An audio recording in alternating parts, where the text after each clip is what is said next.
Hello friends, कैसे हैं आप सब। आप सभी का स्वागत है मेरे चैनल में। मैं हूं प्रियंका और आज इस वीडियो में मैं आप सबके सवालों का क्वेश्चन का आंसर देने वाली हूं जो कि एंडोमेट्रियम बायोप्सी से जुड़े हुए हैं।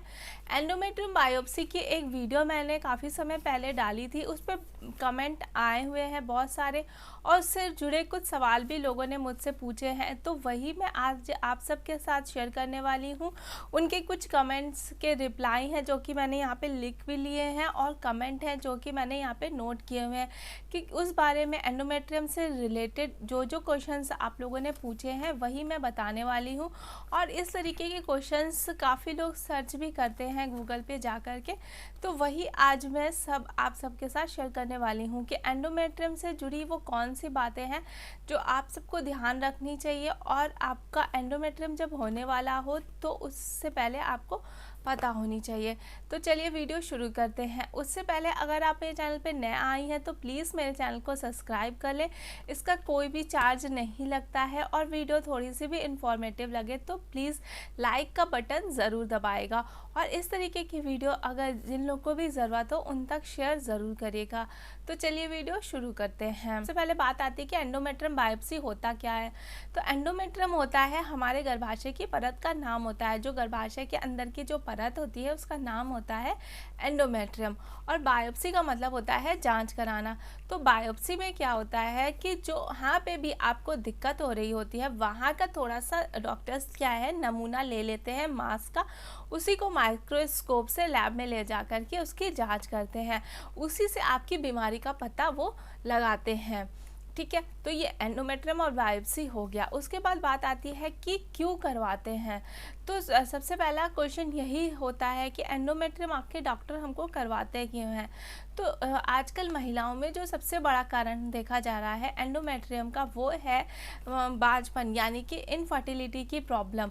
इनफर्टिलिटी की वजह से उनको माँ बनने में काफ़ी दिक्कतें आ रही होती हैं, तो उस वजह से डॉक्टर उन्हें एंडोमेट्रियम बायोप्सी के लिए बोलते हैं कि वो देखते हैं कि आपके गर्भाशय में किसी प्रकार का कोई विकार तो नहीं है, यानी कि उसमें कोई कहीं कैंसर तो नहीं पनपना है या फिर कोई दिक्कत टीबी वगैरह की कोई दिक्कत तो नहीं हो गई है, या फिर कई बार देखा जाता है कि आपके गर्भाशय में रसौली या फिर गांठ वगैरह भी बन जाती है और कई बार आपको काफ़ी हैवी ब्लीडिंग वगैरह भी आ रही होती है। इन सब कारणों से डॉक्टर आपका एंडोमेट्रियम बायोप्सी कराते हैं। यह कौन कौन सी बीमारी देखने के लिए, जैसे कि मैंने बताया ही है कि कौन कौन सी बीमारियां हैं, कैंसर है, टीबी है, किसी तरीके का कोई इन्फेक्शन तो नहीं हो गया है आपके गर्भाशय में जिस वजह से आपको माँ बनने में दिक्कत आ रही है।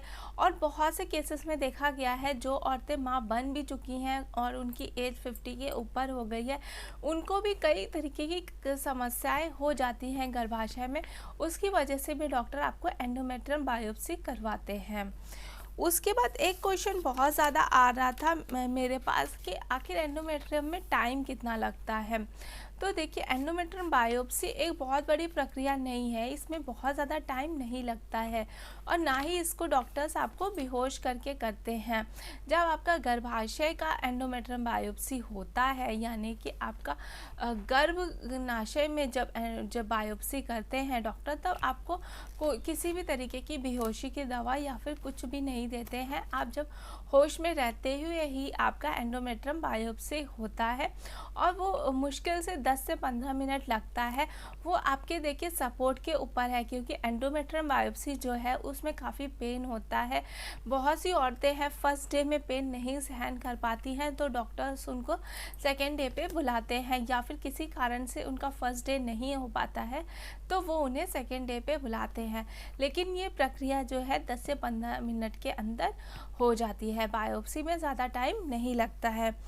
तो उसके बाद एक क्वेश्चन आता है कि कैसे होती है ये जांच। तो जैसे कि मैंने आपको बताया शुरू में ही कि ये बायोप्सी है, तो बायोप्सी में जो होता है आपके गर्भाशय के अंदर से कुछ छोटे छोटे टुकड़े ऊतकों के निकाल लेते हैं डॉक्टर्स, उसको एक कंटेनर में भर लेते हैं, फिर उसको ले जा कर के अपने लैब में उसको माइक्रोस्कोप के ज़रिए उसको देखा जाता है कि उसमें क्या दिक्कत है। उस मांस के ज़रिए, यानी कि वो आपकी बॉडी का मांस है जहाँ पे आपको दिक्कत है, या फिर आपके गर्भाशय में जब भी आप माँ नहीं बन पा रही हो तो आपके गर्भाशय का ही वो मांस निकालेंगे कि किस कारण से मतलब आपका गर्भ नहीं ठहर रहा है। क्या वहाँ पे टीबी वगैरह की कोई प्रॉब्लम तो नहीं हो गई है, या कोई गांठ वगैरह तो नहीं हो रही है अंदर ही अंदर जो कि आपको पता नहीं चल रहा है, या फिर किसी तरीके का कैंसर वगैरह तो अंदर नहीं फैल रहा है जिस वजह से आपको गर्भ ठहरने में मुश्किल हो रही हो। तो इन्हीं बहुत से कारणों की वजह से, या बहुत से केसेस में होता है कि एग भी अच्छे से नहीं बन रहे हैं। तो इन सब कारणों को देखते हुए डॉक्टर, या फिर बहुत से केसेस में होता है कि उनकी सारी रिपोर्टें नॉर्मल आ रही हैं, कुछ भी दिक्कत नहीं निकल रहा है, लेकिन फिर भी महिला का गर्भ नहीं ठहर रहा है, तो डॉक्टर लास्ट में आपका एंडोमेट्रियम बायोप्सी करवाते हैं। उसके बाद बात आती है कि इसकी रिपोर्ट कब आती है। देखिए, मैंने शुरू में ही आपको बता दिया था कि इसकी रिपोर्ट 10 से 15 दिन लग जाते हैं। काफ़ी केसेस में होता है कि इसकी रिपोर्ट 1 महीने भी लग जाती है, क्योंकि ये एंडोमेट्रियम बायोप्सी जो है वो हर हॉस्पिटल में नहीं होता है, चाहे वो प्राइवेट हो चाहे वो गवर्नमेंट हॉस्पिटल हो।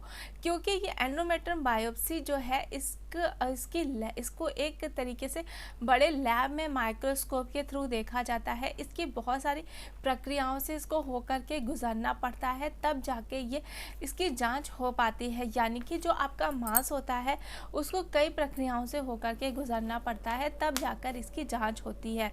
और बहुत से हॉस्पिटलों में ये जाँच होती भी नहीं है, और होती भी है तो वो आपका बायोप्सी कर लेते हैं, उसके बाद उसको कंटेनर को भर करके या तो बाहर किसी शहर में उसको जांच के लिए भेजते हैं, या किसी और हॉस्पिटल में जहां पे उसका लैब हो वहां पर भेजते हैं।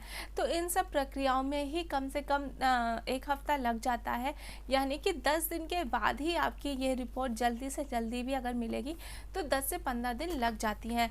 मेरी ये वाली रिपोर्ट जो है उसको मिलने में 1 महीना लग गया था। तब तक तो मैं प्रेग्नेंट भी हो गई थी जब तक इसकी ये रिपोर्ट आने वाली थी। तो इस तरीके से देखिए, सरकारी अस्पताल के काम थोड़ा वैसे भी धीरे धीरे होते हैं, तो इसलिए मेरी ये रिपोर्ट जो है एंडोमेट्रियम बायोप्सी की 1 महीने में आई थी।